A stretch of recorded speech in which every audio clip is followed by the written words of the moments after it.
Le aprecio mucho a Valeria Moy, quien es directora general del IMCO, que me haya aceptado esta entrevista. Querida Valeria, me da una gran alegría saludarte como siempre. ¿Cómo estás? Buenas tardes. Muy buenas tardes, Joaquín. El gusto es mío. A ver, pues no la hacemos en educación a pesar de estar en los momentos estelares de la 4T e inmersos en lo que este gobierno ha llamado la nueva escuela mexicana. No, no, Joaquín, la verdad es que no lo hacemos en educación. Yo creo que este es un rezago que traemos desde hace muchos años en México, pero de verdad parece que no nos damos cuenta de la relevancia. En la prueba PISA 2022, como bien lo mencionabas, estamos 126 puntos abajo de Japón, que es el país mejor evaluado, pero nada más para poner estas cifras un poquito más en contexto, porque si no, no nos dice nada. Estamos 72 puntos por debajo del promedio, o sea, sí estamos del promedio de la OECD. Somos el antepenúltimo país, solo nos siguen Costa Rica y Colombia en términos de calidad educativa. Y son pésimos resultados. Yo entiendo perfectamente, Joaquín, que por la pandemia hubo un rezago, que el cierre de las escuelas y la educación en línea complicó todo, pero todos nos movimos para atrás, todos los países de la OECD se movieron para atrás, pero el caso de México, en la parte de matemáticas, Joaquín, específicamente la caída, en todo estamos mal, ¿eh? Son tres áreas, que es matemáticas, comprensión lectora y ciencias. En todo estamos mal, de hecho, por ejemplo, en ciencias somos el último país evaluado de los países miembros de la OCDE, pero la caída en matemáticas fue brutal y sinceramente, pues sí me parece que no nos estamos dando cuenta de que esto es una pérdida de generaciones y generaciones de talento, de jóvenes y de oportunidades para estos jóvenes mexicanos. Esto, sí, parte es la pandemia, parte es la tendencia que venimos arrastrando, pero parte es también la política educativa del actual gobierno. Mira, yo no o sea, yo creo que evidentemente la pandemia nos afectó y afectó a todos, pero yo no justificaría que es la pandemia en este caso. Sí, la caída para todos fue notoria por la pandemia, pero a mí lo que me parece muy impresionante es que estemos en los últimos lugares, porque si me dijeras, Joaquín, mira, habíamos avanzado en los últimos años y pues fue un retroceso menor por la pandemia, lo entendería, pero eso no es el caso. Sí vemos que estamos en las últimas posiciones en cualquiera de las tres materias evaluadas. Claramente, esta administración no es ninguna excepción. En efecto, el caso de matemáticas, que además esta prueba OCDE se enfocó en matemáticas, se levantó en 2022 y se enfocó específicamente en matemáticas, porque lo que dice la OECD, y yo creo que con todas razones, los jóvenes, si quieren aprovecharse de esta nueva revolución tecnológica, de esta nueva era industrial, de la programación, de la inteligencia artificial, la automatización, necesitan sí o sí saber matemáticas. Pues lo que vemos en el caso de México es que de un plumazo se borraron 20 años, no es que hayan sido 20 años de avance. Y ahí justo me refiero a tu punto. Habíamos avanzado entre 2000 y 2009, habíamos crecido, habíamos ido avanzando de forma lenta, pero sí habíamos ido subiendo y a partir ya de 2018 se ve una caída brutal, brutal en materia de matemáticas, también en lectora y también en ciencias. Pero la caída que más me preocupa es la caída, ¿eh? La que más me preocupa es la parte de matemáticas. ¿No te preocupa también la capacidad de comprensión de lectura?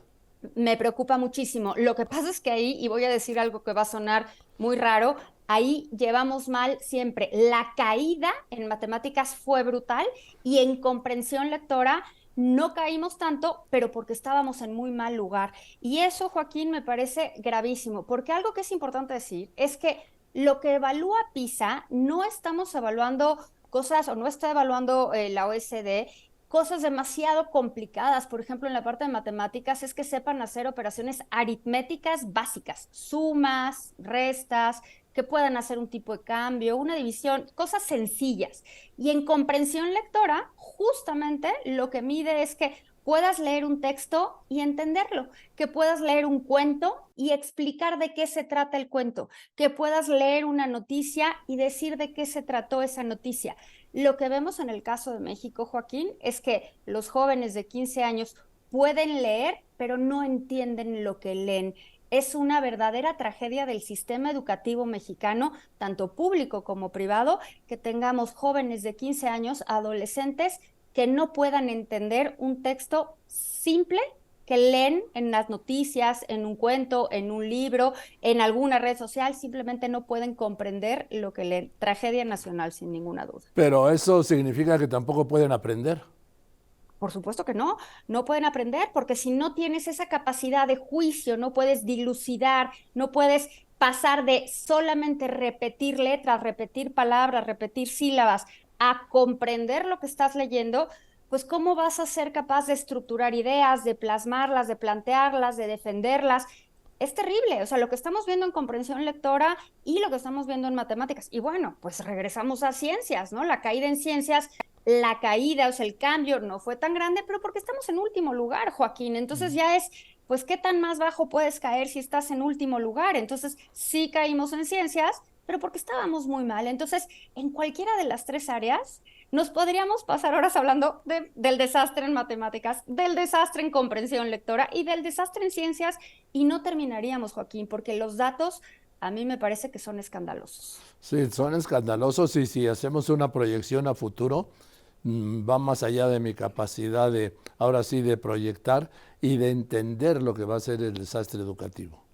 Es que ¿cómo podemos hablar? Porque yo escucho todo el día, Joaquín, y seguramente a ti te pasa, pues que estamos hablando del nearshoring y de agregar valor y que vamos a la revolución industrial y ahora viene la inteligencia artificial y es bien importante preparar a la gente. Preparar a la gente, Joaquín, estamos viendo que los niños, los jóvenes de 15 años no pueden sumar, no pueden hacer un tipo, no pueden pasar $15 a pesos, no, incluyendo, por supuesto, que les des la información, o sea, no pueden entender cuando van a una tienda, hacer una suma de lo que cuestan las cosas, porque no tienen esa comprensión aritmética básica. Sí me parece que estamos pues ya en un nivel muy preocupante. Y luego otra métrica que salió en este resultado de la prueba PISA es que también mide, por ejemplo, los alumnos de excelencia y los alumnos que salen peor en la prueba, peor ubicados en esta prueba.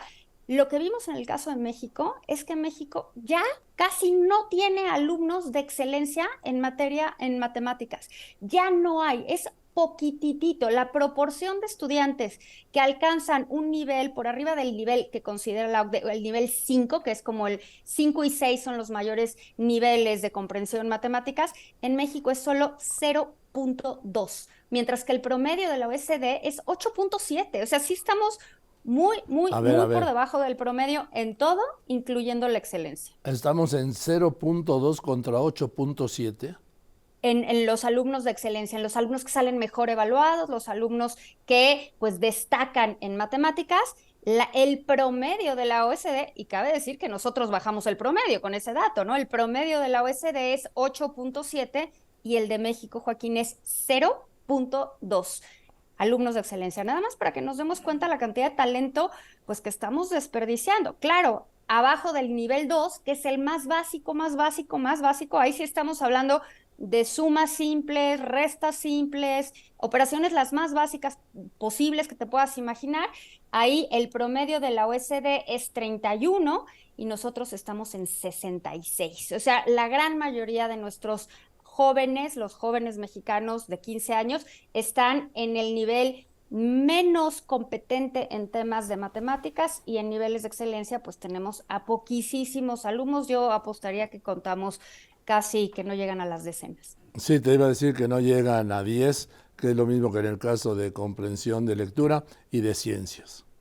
Es una tragedia, Joaquín, porque pues hablamos todo el tiempo de las carreras STEM, de que hay que preparar a los jóvenes, pero se queda únicamente en el discurso, ¿no? Sí. Y cuando se le cuestiona a la Secretaría de Educación o al propio presidente, pues siempre buscan un pretexto narrativo, que la pandemia, que no se tomó el contexto. Esta es una prueba de resultados, Joaquín, es una prueba de resultados y me parece que para tener comparabilidad necesitas hablar de resultados. El presidente curiosamente dijo hoy en la mañana, Te lo o iba a no poner, curiosamente, te lo iba a preguntar dos cosas. Te voy a preguntar primero del comunicado de anoche de la Secretaría de Educación Pública que habla del contexto y la pandemia.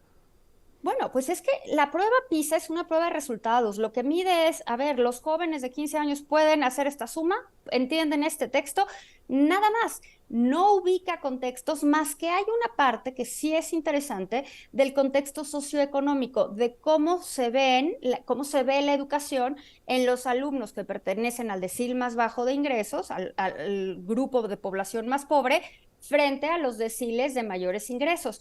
Y eso me parece que nos da, pero lo hace evidentemente para todos los países que evalúa.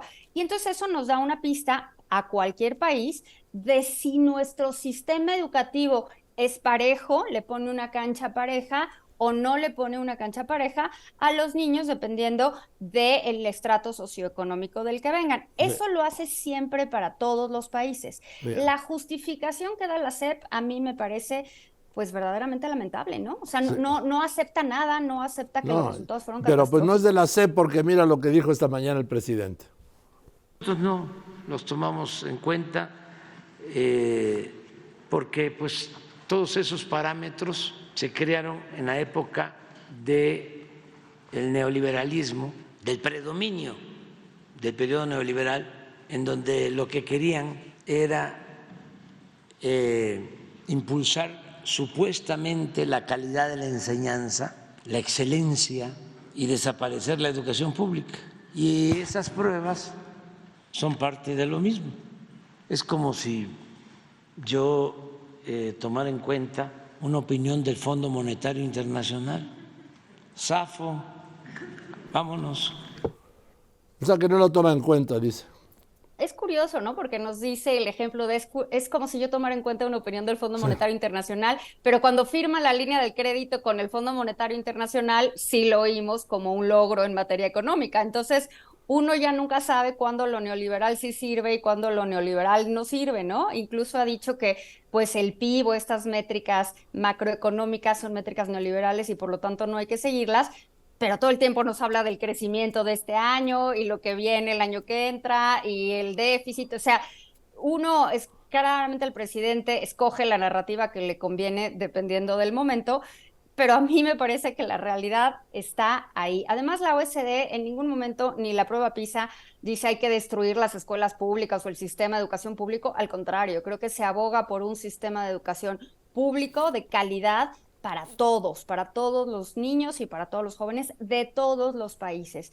A mí sí me parece que no ver los resultados que nos arrojó esta prueba ayer, pues es contraproducente, porque no nos va a permitir pues tomar decisiones, ¿no?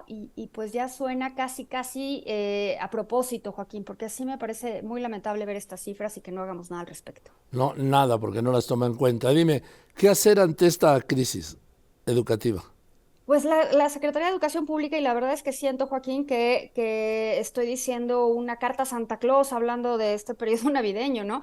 Pero estos resultados son para romper con un sistema educativo que no está funcionando, para darnos cuenta de la crisis que hay en temas educativos, para darnos cuenta que no estamos preparando a los jóvenes y sí tendríamos que romper eso. Ojalá las candidatas o los candidatos que se vayan sumando sí sean capaces de leer estas cifras, sí sean capaces de darse cuenta del problemón en el que está México y que hagamos algo para resolverlo, que no se va a resolver en un año ni en dos. Estos son temas más complejos, pero hay que decir, Joaquín, que hay países que lo han hecho y lo han hecho de forma extraordinaria, ¿no? Hay países que nos han marcado la pauta, que nos han rebasado y ni siquiera han hecho un gran tema de ello, ¿no? Y me parece que hay muchísimas lecciones por aprender y me parece también que los padres de familia tendríamos que exigir más, porque los padres de familia somos demasiado complacientes en términos de resultados académicos que, pues al final del día, revientan o reventarán en pocas oportunidades para nuestros hijos.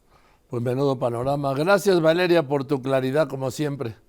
Al contrario, Joaquín, muchísimas gracias a ti por el espacio. Te mando un abrazo. Valeria Moy, Otro de ¿sí? vuelta. Valeria Moy, directora general del IMCO.